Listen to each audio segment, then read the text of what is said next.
voting in the primaries for the New York City mayoral election were suspended a few hours after voting opened and then postponed altogether because of a terrorist attack in New York City. That happened 24 years ago on 9/11 when the primaries, both in the Republican and the Democratic Party, were scheduled. And yeah, New York that day felt more than any place anywhere else ever what globalized the Intifada really means. Yesterday, less than 24 years later, New York voted. Hundreds of thousands of New Yorkers went out to vote for the ideology that was behind those attacks on 9/11.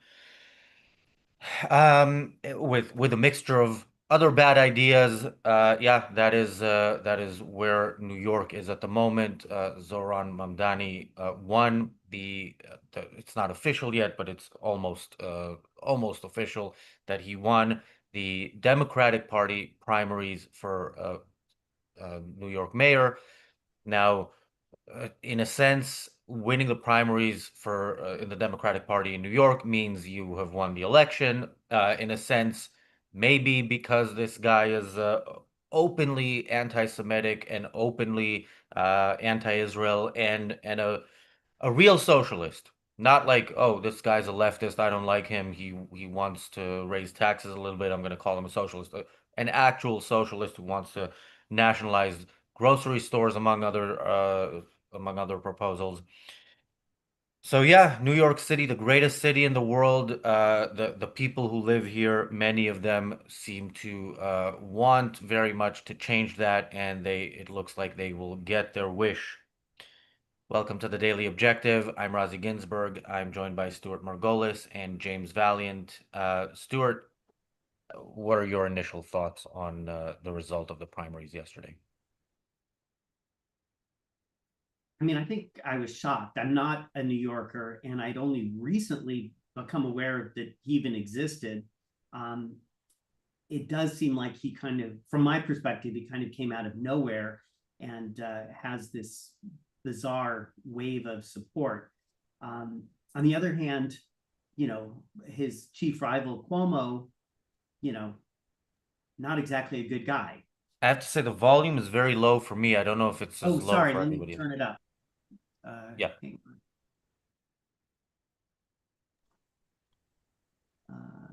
Let's see. How's that? Is that better? Um, Not really. But No. yeah, if you can just speak up, I think we will be able to hear you. Okay. I have a very booming voice when I want to, so I will speak up. That's Um, what we wanted. I'm not shy. Um, yeah. So I mean, it is very discouraging, but on the other hand, his chief rival Cuomo, was no prize, and this seems to be the pattern in American politics: is you get the worst possible people competing for an election. Um, Unfortunately, this is kind of where we seem to be. The good people, understandably, don't want to get into politics anymore. So you're left with the bad people, various degrees of bad or various flavors of bad competing with each other. Yeah, it's incredibly discouraging. Yeah, and James, I'm thinking of the issue of good New Yorkers yesterday had to actually go and vote for Cuomo. That is a terrible sign of the times. And yeah, the comparison, immediately you think of the comparison of the with the general election. I don't think it's the same as the general election where there were two very, very bad candidates. This is a full-on jihadist.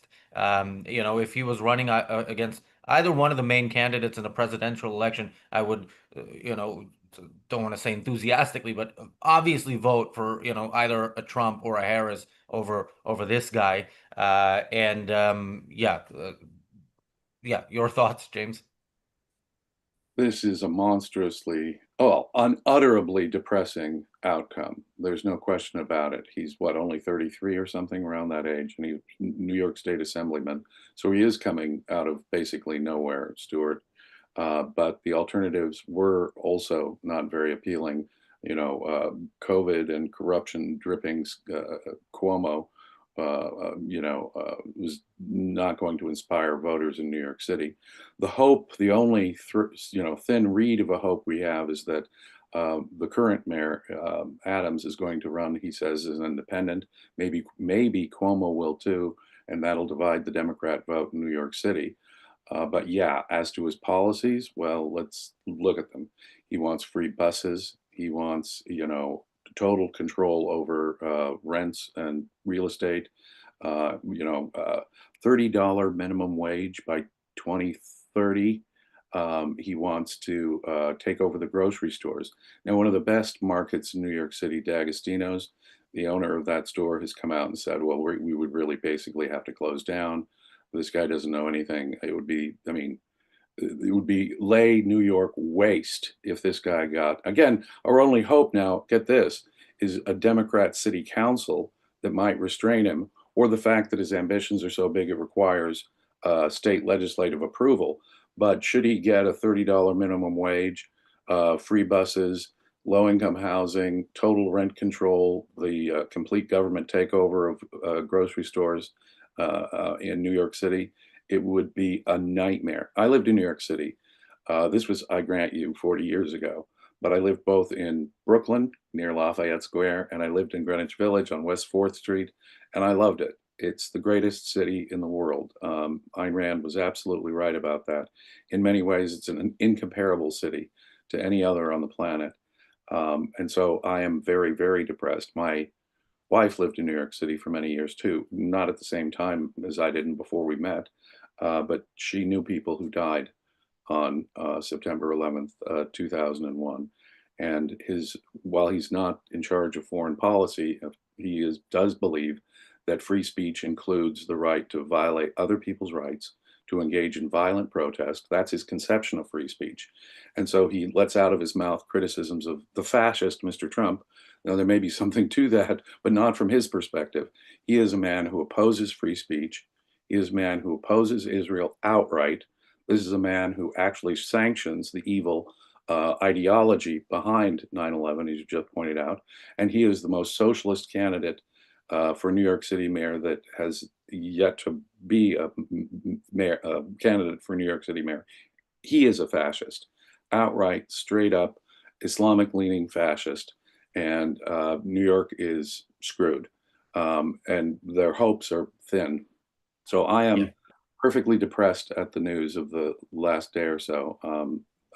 Fully, we have Trump utterly betraying Israel, breaking his word, kicking the can down the road for a future president, because it's all about aggrandizing Trump.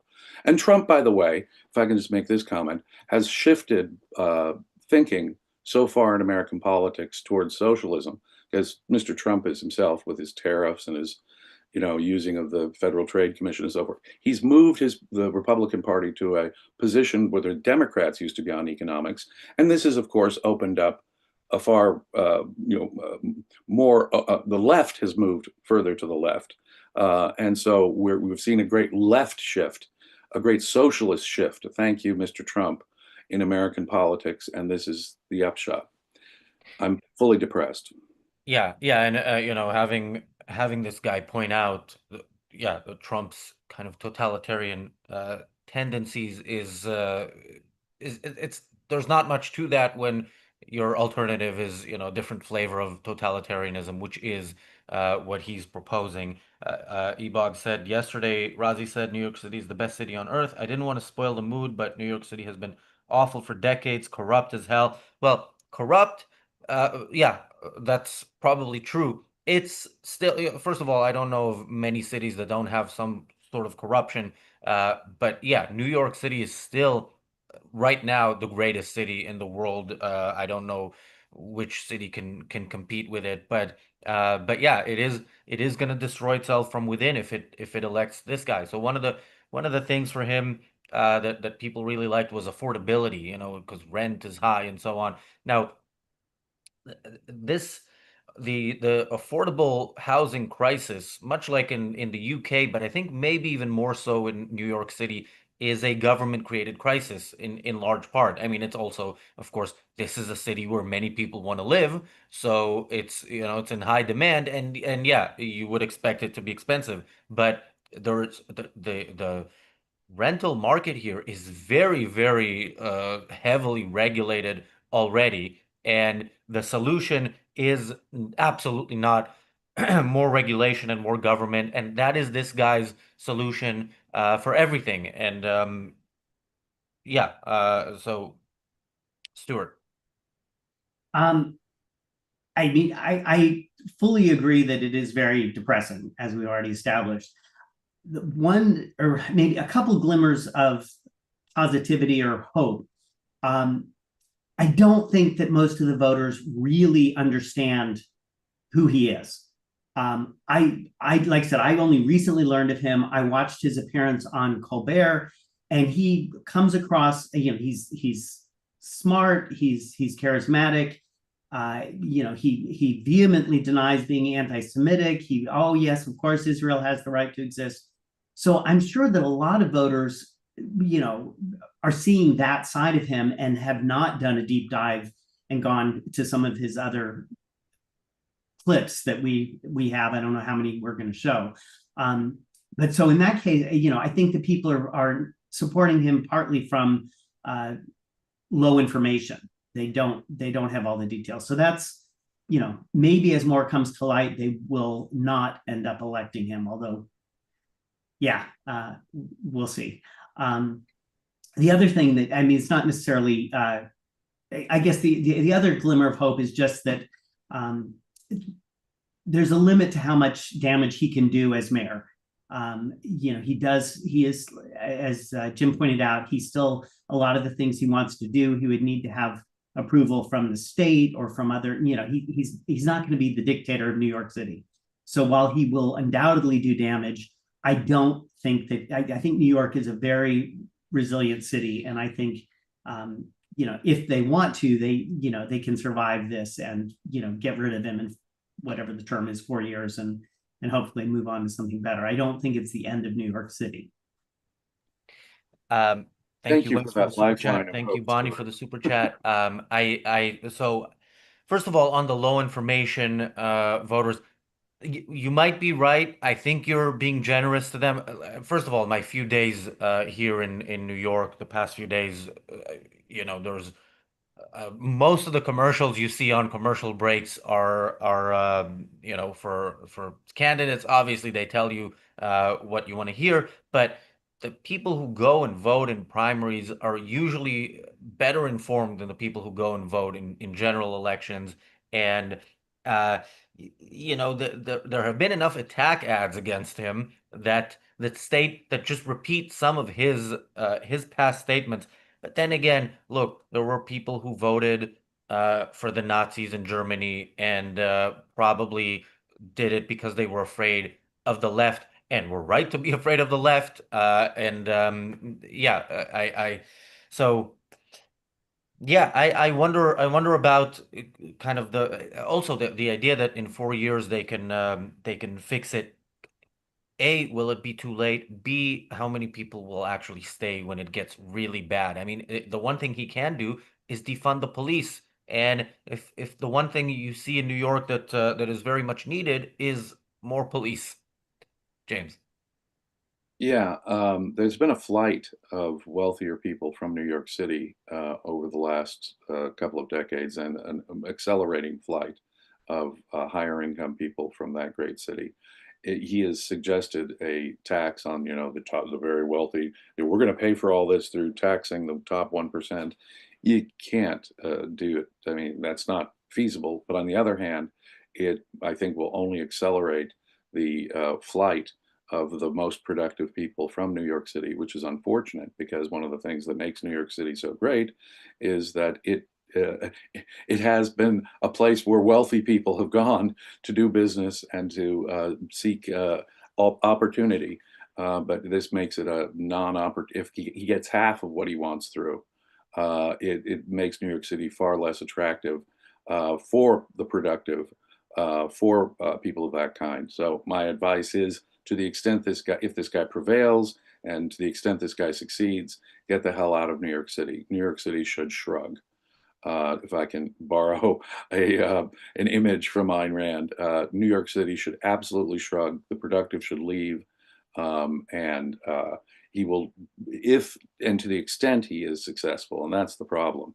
H.L. Mencken, as I've quoted before, says democracy is the theory that people know what they want and deserve to get it good and hard. If this guy gets elected mayor of New York City, I'm afraid my dear friends from New York, of whom I have many, lifelong friends I made there, they're going to get what their neighbors wanted, good and hard. And the only possible hope, to the extent, again, that if he does win and does get any of this through, is that it will be yet another object lesson in the failure of government solutions. And I'll use his word, fascist solutions to America's problems, or the problems in America's cities. Yeah, the one thing he really can control the most is, for example, law enforcement. And that could really be disastrous. But things like rent control, yeah, he can do that. Free buses, he may be able to do that, things like that. So this is a nightmare should he get elected. Yes, thank you, Stuart, for that glimmer of possible hope. You've helped get me out of a funk that I've been in since I heard the news last night. Well, I'm gonna add some pessimism to that mix in a little bit. But before that, I want to. I see somebody. Well, Ebog is mentioning Austin, and I was also about to mention how, yeah, people. Certainly, people with businesses already. If it's a new business, you probably, if possible, do not register it in a place like New York City or New York State. And you register it in the kind of places that are more business friendly, but they're not really living friendly, like Florida. And I don't just mean the weather. There's a problem with, left wing places in the U.S. Are typically nicer to live in many ways. Right wing places are better for businesses, and that mixture. So Austin is a good example of that mixture. It's this left wing city in a conservative state, and I guess people move. Well, all three of us know many people who moved to Austin in recent years.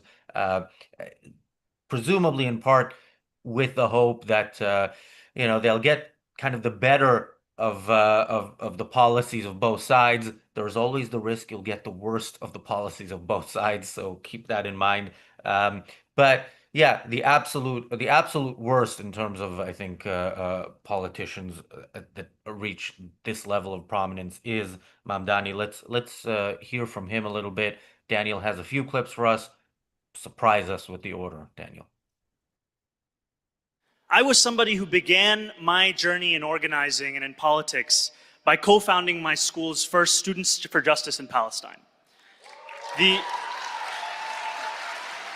struggle for Palestinian liberation was at the core of my politics and continues to be.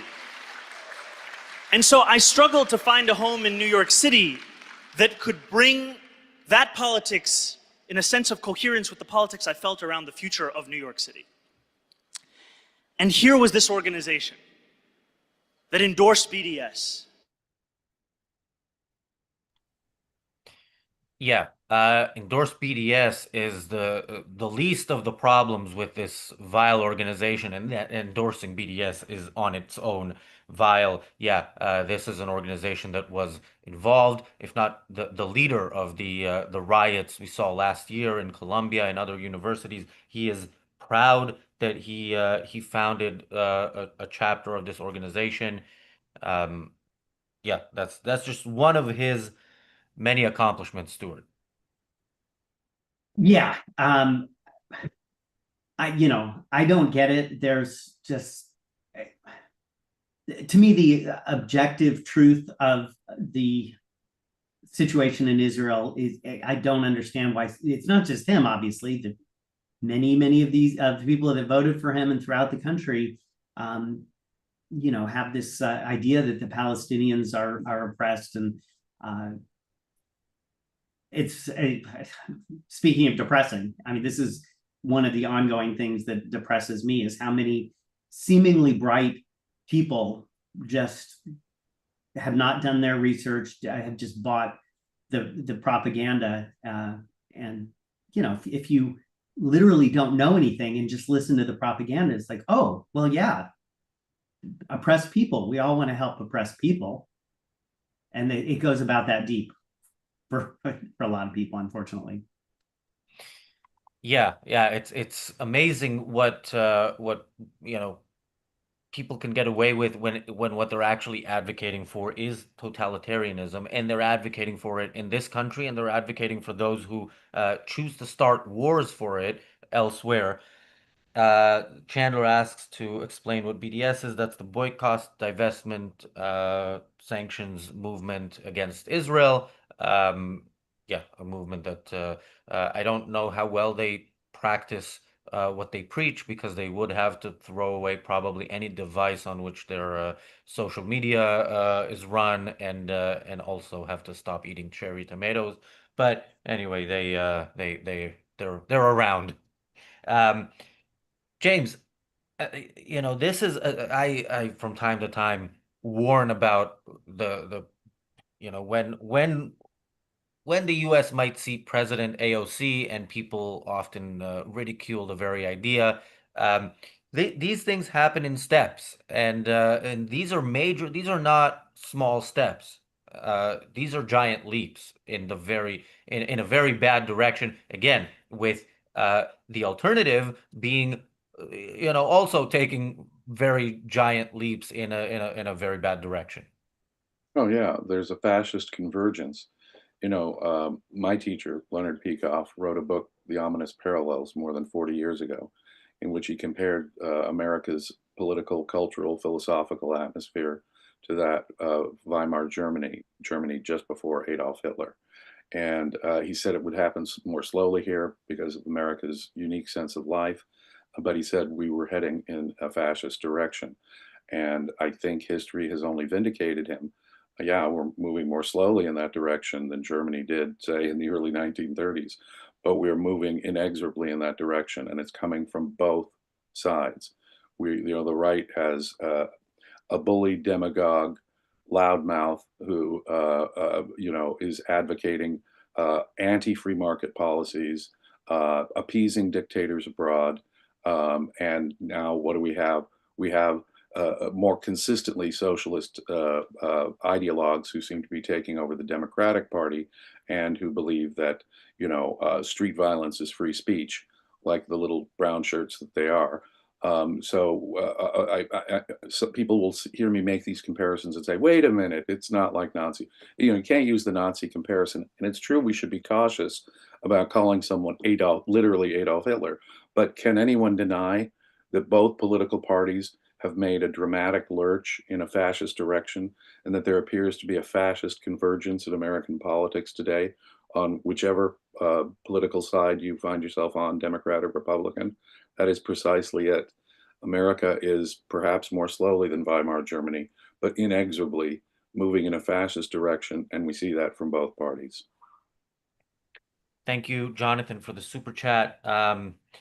Yeah, many New Yorkers look. We don't know that he is going to win again. He's going to have a much more difficult time than a Democrat typically will have winning New York. But James, you mentioned the different candidates. A bunch of different candidates is not a good idea if you want to stop this guy. I don't know if the mayor. I can't imagine the mayor stepping down. I don't know if Cuomo will step down. I can't imagine the Republicans stepping down, but all but one will have to for this guy to be stopped. But yeah, if and when he is not, yeah, many people will leave to Florida. On the way to Florida, you might want to make a stop in Boston. It's not literally on the way; it's actually in the other direction, but it is where the Daily Objective is happening live next Tuesday. Yeah, that is, we are going to be talking about uh, the 12-day war, and how what we should think about it, and what we should expect to see in the future, assuming that war isn't resumed between now and then, but it will be the topic even if it is. Make sure you sign up. There's a link in the live chat if you're watching live. There's a link in the description if you're not watching live. And let's watch not live some more of Mamdani's comments. You're currently the only candidate using the term genocide to describe what's going on in the war between Israel and Hamas. You realize a lot of people stop listening when you use a hot button term like that. I'm wondering how, as a candidate, if elected as a mayor, you would conduct that conversation in a city that really cares about these issues.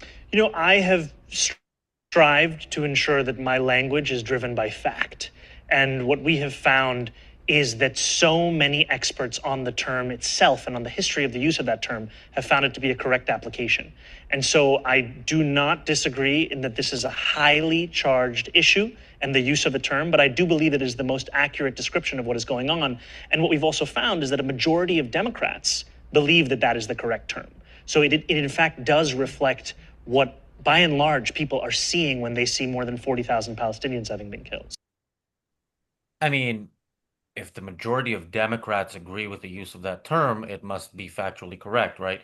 Yeah, the use of the word genocide, he does hear what we've been talking about the anti-Israel crowd doing since the beginning of the war, which is using all sorts of experts who are full-time professional anti-Israel propagandists whose job it is to say that what Israel is doing is some sort of crime and fits into some sort of definition. And they haven't managed to do it with genocide, even within their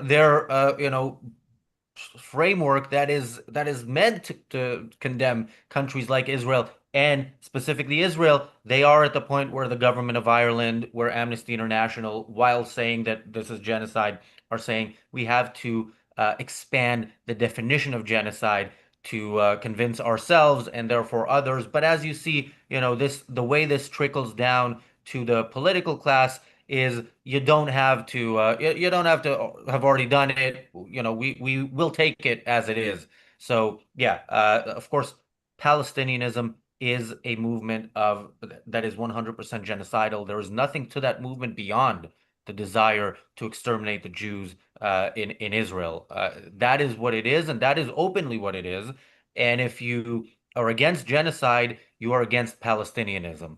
But if you are in favor of Palestinianism, you do have to kind of fit your framing into something that Westerners can agree to, or at least find a way to push. And he has done that perfectly, Stuart.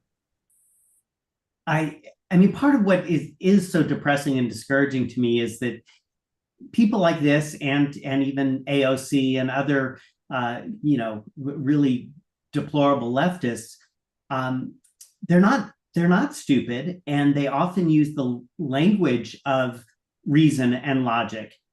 And unfortunately, what has happened on the right is you've got this whole political class of people that openly disdain intelligence and reason and logic. You get, someone like Marjorie Taylor Greene, who is a moron. Let's face it, she's just a stupid person. And there's all kinds of these stupid people that are constantly out there spouting. So, if you're just an average person and you don't have a philosophical framework really, but you just, are listening to the language and to the way they speak, this guy sounds reasonable. If you don't do any research, if you don't know anything about it, he sounds like a smarter person than Marjorie Taylor Greene or some of these other idiots. And unfortunately, that's the level that people are often looking at. It's all about surface. It's all about emotions. They really don't analyze. They don't do any sort of in-depth looking at the issues. It's very much emotion based, and unfortunately, this guy I think he's a good politician that way. Yeah. But one of the things I was reading one of the New York Times stories. I think it was I read a few of them. One of them maybe was before the election, and young people were saying why they voted for him, and it's like, I want to pay lower rent. which is it's very, very short-term thinking. I don't even know if the word thinking can be used here. I mean, you want to pay lower rent, move to Philadelphia or to, the middle of nowhere. Sorry, people in Philadelphia, but it's, New York is still better. Um, and James, I've annoyed, I think, most of our audience by saying that uh, George W. Bush is the best president the U.S. has had so far in this century. And anybody who heard that and thinks I'm a fan of George W. Bush, that is not what I meant by it. I think he was terrible. I just think it's gotten worse ever since. And yeah, it does look like we're gonna get, we're gonna miss Trump when we get a J.D. Vance or an AOC as president. Ugh, I never thought I'd miss George W. I never thought, and I can't. It's hard for me to even wrap my head around missing Trump at this point. Talk about unutterably depressing. But Stewart makes a really good point. This guy sounds intellectual, but I don't need an expert to redefine what genocide is or to tell me what a genocide is. The Hamas, Hezbollah, Iran, they are explicitly genocidal in their intentions. All you have to do is, as Stewart says, do a little research, and you'll see that their overt intentional goal is genocide. And if a war of self-defense, responding to these horrible attacks that have been going on from Hamas for decades now, and the atrocities of October 7th, if a responsive self-defensive action that Israel's been doing, and a very, very gingerly one, as I've said, if that's genocide, then he's going to need experts to explain it to us how the hell that can possibly be genocide. You've got an attack on reason, neo-mystics on both sides. I mean, you've got some leftist woke folks who say objectivity, mathematics are racist, are somehow, oppressive terms. But the right, Stewart's right. I mean, the religious folks on the right, these kooks, some of them, intellectual, mostly out of Congress. But you got your Candace Owens and your Tucker Carlsons, who are just mystic cranks, who are also chucking in the cause of Israel, chucking in the cause of any kind of even lip service to the free market.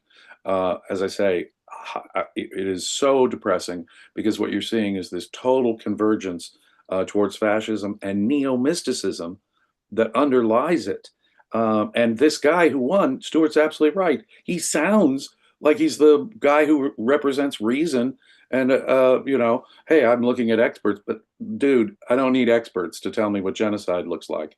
Had Israel wanted to do a genocide, there would be a lot more deaths than we currently have. In fact, I hate to disappoint you, sir, but if I were in charge of the world, you would have seen something much, much harsher against the Palestinians and much, much harsher against Iran. Yeah, by the way, had Israel actually wiped Gaza off the map in response to October 7th, that would not qualify as genocide. It's not an intentional destruction of a people and a culture. It is a response to an act of war and a prevention of additional acts of war, which the Palestinians have promised to repeat again and again until there are no more Jews left to kill. But Israel, unfortunately, they don't listen to the advice of this channel. Yesterday, seven Israeli soldiers were killed again in Gaza with no reason for them to be there, with something that could have been done from the air with zero risk to soldiers. And Israel does this to protect Palestinians. And yeah, what it gets from the supposedly pro-Palestinian side is accusations of genocide. Again, as I often say, nobody is actually pro-Palestinian. None of these people actually care about anyone in Gaza. They don't care about children in Gaza dying. They care about eliminating Israel. Look at what the same people who are crying about genocide now. So if you see any of them on Twitter, scroll back to October 7th. It's a lot of scrolling. They usually tweet a lot, but scroll back, see what they said, and see if they are really anti-genocide or if they're anti-Israel. Yeah. By the way, James, I guarantee you 100% of the 2 plus 2 equals 4 is a white supremacist construct vote went to Mamdani. Um, Yeah, somebody says this is London Mayor 2.0. I despise Sadiq Khan, but I would campaign for him if he was running against somebody like this. No, Sadiq Khan has made London worse, but he is not. There are still police on the streets. The issues with anti-Semitism are a widespread issue in Britain that I don't think Sadiq Khan is pushing, although he could absolutely do a lot more to prevent. But yeah, I don't think the comparison is valid. Thank you, Gail, for the super chat. Um, Tom says Khan is dreadful. Absolutely, as was George W. Bush. Me saying that somebody is worse is not an endorsement of the person I'm saying is not as bad. Let's listen to some more of Mamdani. Grocery prices are out of control. The cost of eggs and milk has skyrocketed. Some stores are even using dynamic pricing, jacking up the cost over the course of a day depending on what they can get away with. It doesn't need to be this way. I'm Zohran Mamdani, and as mayor, I will create a network of city-owned grocery stores. It's like a public option for produce. We will redirect city funds from corporate supermarkets to city-owned grocery stores, whose mission is lower prices, not price gouging. These stores will operate without a profit motive or having to pay property taxes or rent, and will pass on those savings to you. Wow, what an evil piece of shit. The first thing that comes to mind is that video of it's Maduro, right? Walking down the street asking somebody what is that, and the person tells him that's a private business, and he says expropriate it. This is what he's talking about here. Some businesses use dynamic pricing. You know what you can do? Not buy from them. That's a thing you have in the free market. You don't have to buy from a business. It's perfectly. By the way, he's talking about raising minimum wage. You know who minimum wage doesn't apply to? Business owners. Minimum wage, limits on the hours you can work. All these things that unions get, so that employers are basically preemptively screwed. That doesn't apply to business owners who I'm sure you've all had like a corner shop where you go in, if it's 6 a.m. or 11 p.m., you see the same person there. That's the business owner who probably gets paid in some cases like $10 an hour. And yeah, if it's a hot day and they want to sell you a bottle of water for more money, you don't have a right to that bottle of water. You don't want it, you don't like it, you don't buy it. Anyway, Stuart.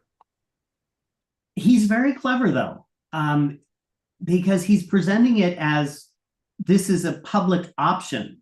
So, we already have public schools, we have public this, we have public that. It all sounds very reasonable if you've never studied economics and don't know anything about socialism. He's a good politician. He knows what he's doing, unfortunately. Yeah, Chuck Norris Gun Club asks, who will pay for it? Well, he thinks the people who will pay for it are the people who will be long gone somewhere in Florida by the time that this happens, James. And he's going to drive up the costs for private grocery stores. And the profit motive is precisely what keeps prices low. It's stuff like minimum wage, it's stuff like taxes that actually drives up the price. So what you have in New York City, and the profit margins for markets in New York City are unspeakably low. Dagny Taggart would, in Atlas Shrugged, have told us that it is immoral for grocery stores to take such a small profit margin from their businesses, but it's government regulations that squeeze them to have to do that. It's government regulations that drive up the prices. It is only a free market pricing system that will make the product available in the first place. He's going to drive out product from, the city altogether. But when it comes to, the old saying, if you think medical care is on the private market is expensive, just wait until it's free. Because that's what exactly is going to happen. If to the extent, get this, so he's going to jack up prices in private markets to subsidize these sort of socialist markets. What does he think he's going to do? He's going to drive out any of these other markets, and it's going to destroy quality. It's going to actually increase prices at the end of the day. It is the profit motive, sir, that keeps prices low. He's got it exactly backwards. And of course, that points to an underlying fact.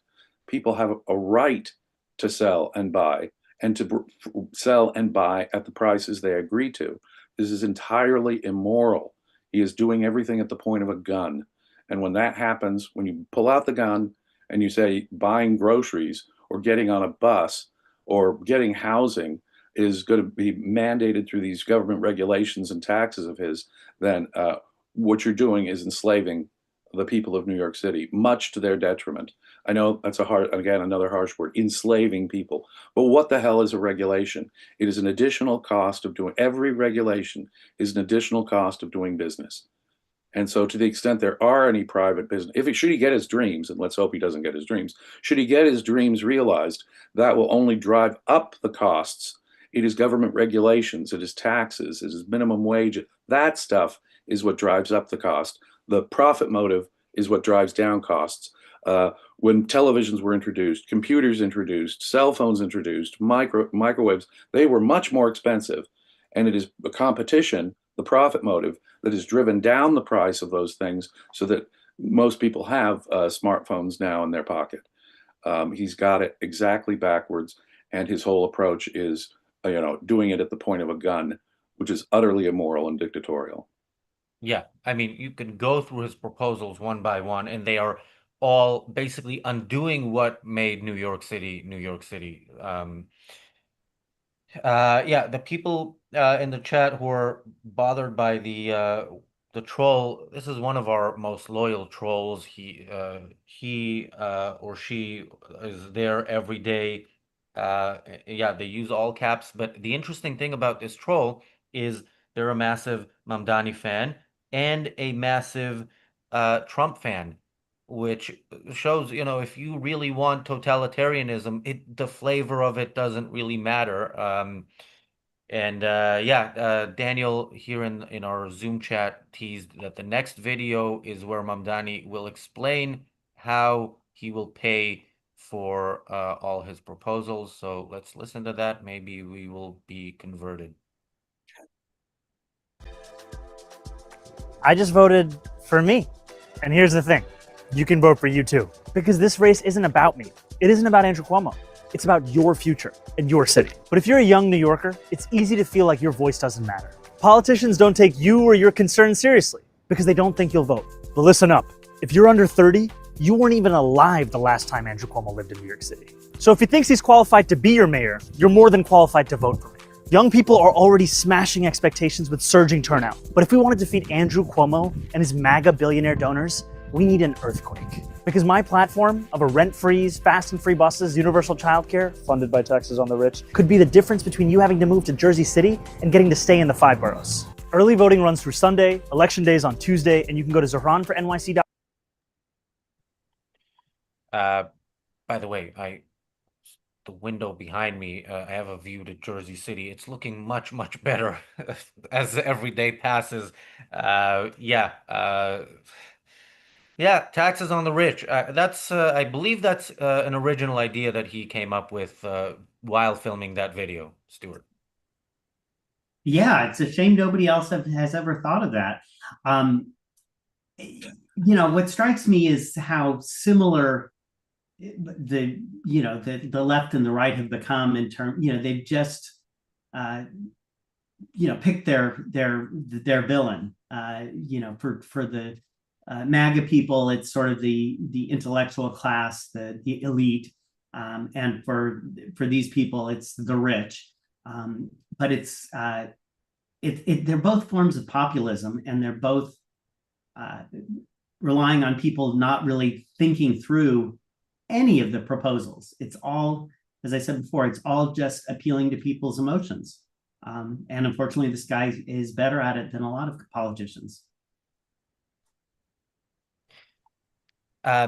James, again, with this idea of taxing the rich, that money, it's not that all of that money, it's going to be very difficult for people to move out of New York City. The bigger the business, the more you're invested in it, in the city, the more difficult it's going to be, which means things need to get really bad, or the people with the money and the decision-making powers need to believe that this guy will do what he says in order to do that. But look, it is doable. I know people who have shut down massive businesses because the place where the business was just so unfriendly that it was better to just not do that anymore and just have the money elsewhere.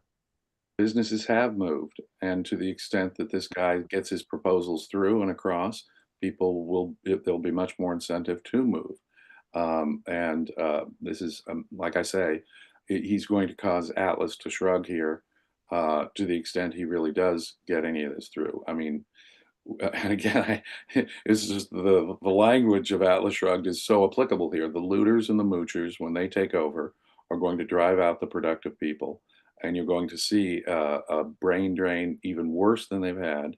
Now, it is expensive to close down your business and go elsewhere, but that it has happened. And to the extent that this guy gets it through, there are some people who say that the best way to fight for capitalism, and I disagree with this, is sort of the accelerate the zeitgeist. Let them have it with both hands. Let this guy destroy New York City, burn it to the ground so that people can see the failure of socialism. And, they look at experiences like Great Britain, where Great Britain was clearly a basket case, by the 1970s with socialism, and that caused them to elect Margaret Thatcher. But that doesn't change the underlying culture. It doesn't change the underlying understanding. A crisis, even the worst economic crisis, doesn't speak for itself. It causes people to react, but it doesn't condition the reaction. For that, you need philosophy. For that, you need ideas. And even burning New York City to the ground in a demonstration of the ultimate failure of socialism won't get people not to be socialists. They have to understand the theory behind the practice. They have to have a better alternative to have a better reaction. So those people who say, well, give New York City what the lefties want with both hands, that'll show them the failure of socialism. Well, it'll show those of us who know better the failure of socialism, because we have a better philosophy. We understand economics, as Stuart says.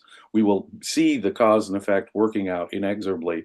On the other hand, if you don't have a better philosophy, your reaction will be still worse and demanding perhaps something even worse than this guy. So philosophy is what controls things, not some crisis, a crisis that in the meantime will only hurt a lot of innocent people and drive out the productive people from New York City to the extent he gets through what he wants. Let's hope that that's minimized. Let's hope maybe there is a division on the left among voters that causes something better than him to come in. But those are my only glimmers of hope. The only real long-term hope is a better philosophy.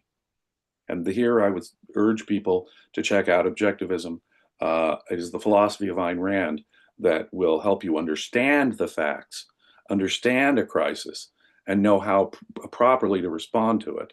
So do yourself a favor, get an Ayn Rand book, share it with your friends, share it with your family, learn the principles of morality, learn the principles of economics, so that when, of course, socialism fails, as it will always fail, to the extent that it is brought in to power, you will have the proper tools with which to fight it intellectually, to respond to it, to observe people, A plus B equals C here.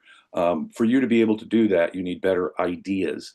And uniquely, this channel, Ayn Rand Center UK, provides that. It gives you not only analysis of the headlines of the day, but through a perspective you're not going to find many other places. And it's that perspective, ladies and gentlemen, which is the eyeglasses through which to see and interpret these events, including a crisis. The only long-term solution is a better philosophy, and you can help by becoming a paid subscriber to the Ayn Rand Center UK. Yeah, and of course, I will remind people once again, we are doing it live in what, 6 days, 5 days? What day is it today? Soon, next week, Tuesday in Boston. Yeah, make sure you join us for that. The event will feature more than just the daily objective, but the daily objective alone is a good enough reason to show up. So make sure you do. There is a link in the chat and in the description where you can sign up. So you know, in 5 years ago when the Black Lives Matter riots were happening all over the U.S., Mamdani um, jumped on the bandwagon and posted on social media, defund the police and so on. As a mayoral candidate, and certainly as a mayoral candidate that looks like he has a chance of winning, he had to appeal to a broader base. Now, it's not that he doesn't want to defund the police anymore. It's just that he came up with a sort of a better, maybe more marketable solution, which is the um, Department of Community Safety. That's going to replace, in some cases, the police. You know, it has the word community, so people, it's already a nicer thing than police, but it also has department, so it feels kind of official, and it also has the word safety. So if you actually want, some sort of policing, maybe that'll appeal.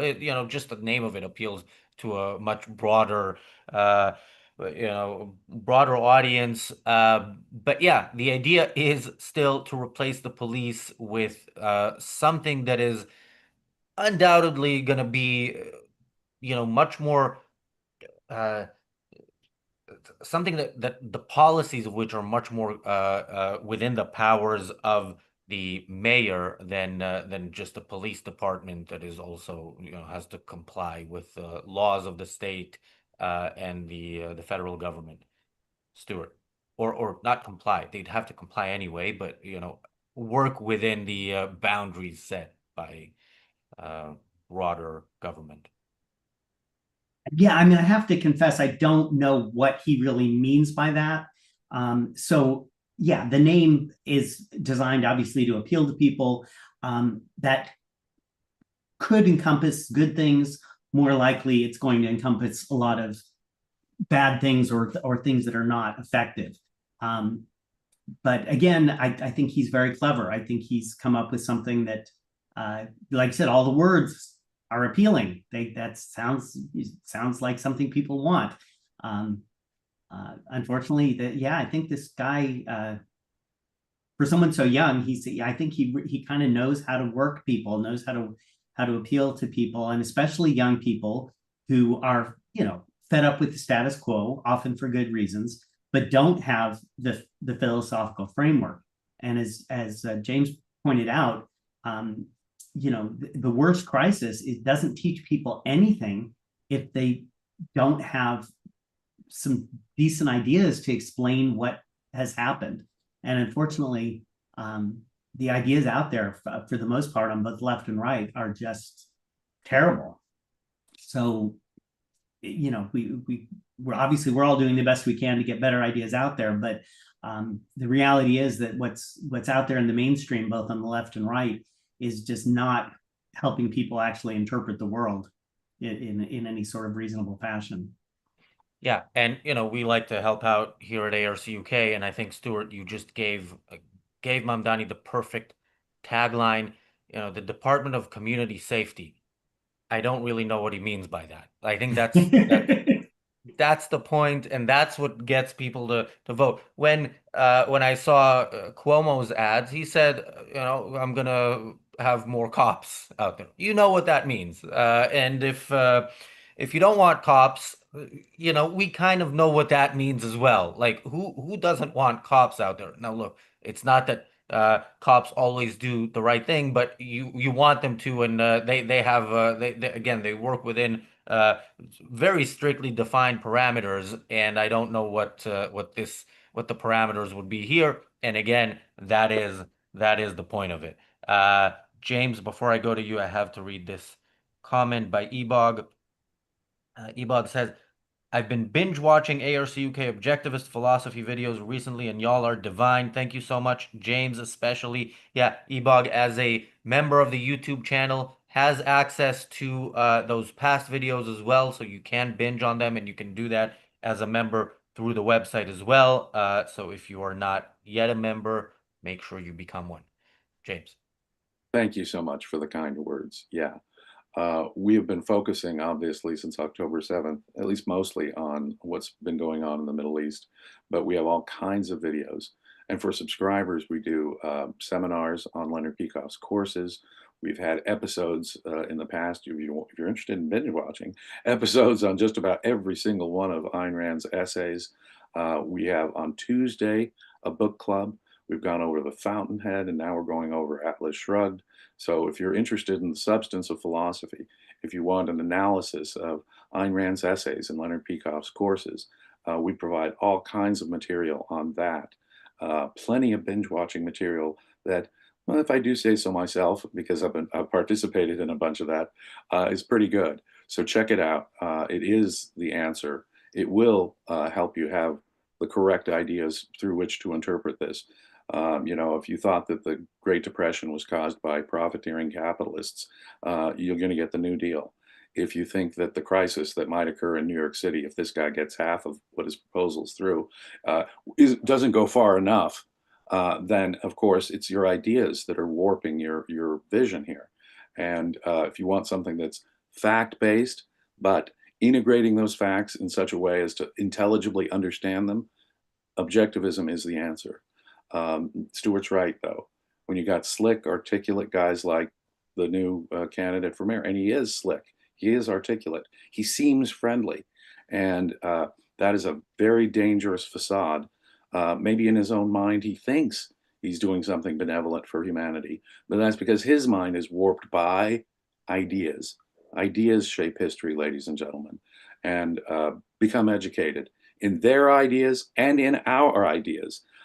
Because there is no, on the political scene in America today, there really is no major candidate who has decent ideas. We appear to be heading in a very, very bad direction, as I started the program by saying, a sort of fascist convergence from both sides that is very, very disturbing.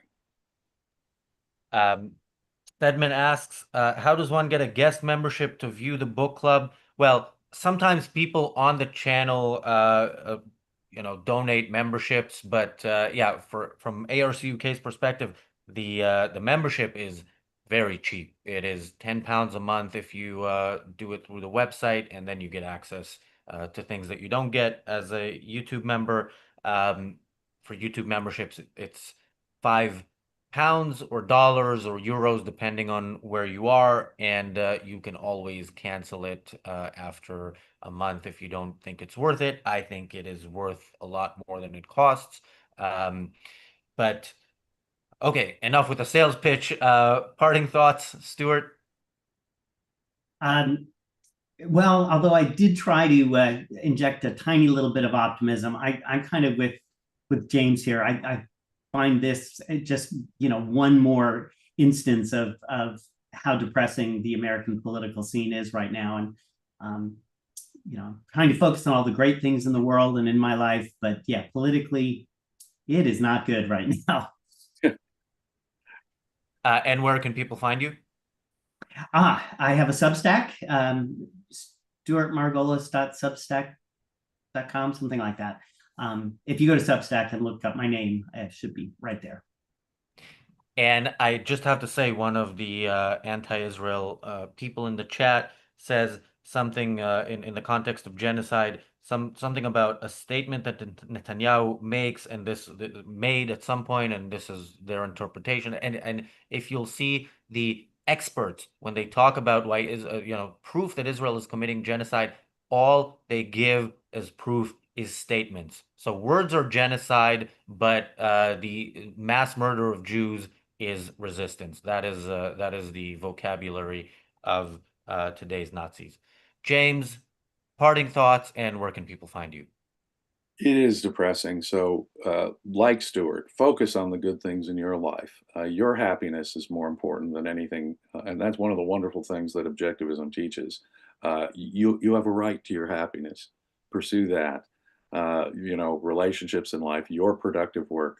Focus on that. If you're as depressed as we are about the political scene in America, your best alternative, of course, is to work for a better future that way by spreading better ideas to improve the cultural situation. Maybe make that part of your productive purpose, but focus on your own life and your own happiness. You've got a right to it. It's the right thing to pursue, and so focus on your own productive endeavors and the relationships in your own life. That's where you're going to find happiness, ladies and gentlemen. not from current politics, from what I can see. I am James Stevens Valiant on Facebook. I'm there almost every day answering questions about just about everything under the sun. So please hit me up there if you have any questions. And as I say, I do stuff for subscribers here on the Ayn Rand Center UK. Please, I'll repeat it, consider becoming a paid subscriber. We have remarkable conversations, and we have good fun doing it. So if you want to lift your head from the depression of the headlines of today, this is a good place to start. Yes, the not depressing stuff is what we keep behind a paywall. So yeah. PB Law said, happily moved from New York City and never looked back. I don't know. I still would probably even today consider moving to the city, and then maybe in November consider moving out. But I am going to go out and enjoy what's left of New York City. I'm Razi Ginsburg on X. Thanks, Stuart. Thanks, James. Thanks, everybody, for watching. We're back tomorrow with the Daily Objective. And also, yeah, I know we've turned 2 shows into 1. That is going to continue until July 7th, which is a Monday. So we're going to have this one sort of combined show until then, in part because we are busy with the Boston event. We are busy with the Irreplaceable Spark conference, which happens later this year in late October in California. But yeah, we will be back to 2 shows in less than 2 weeks. Until then, we'll see you tomorrow.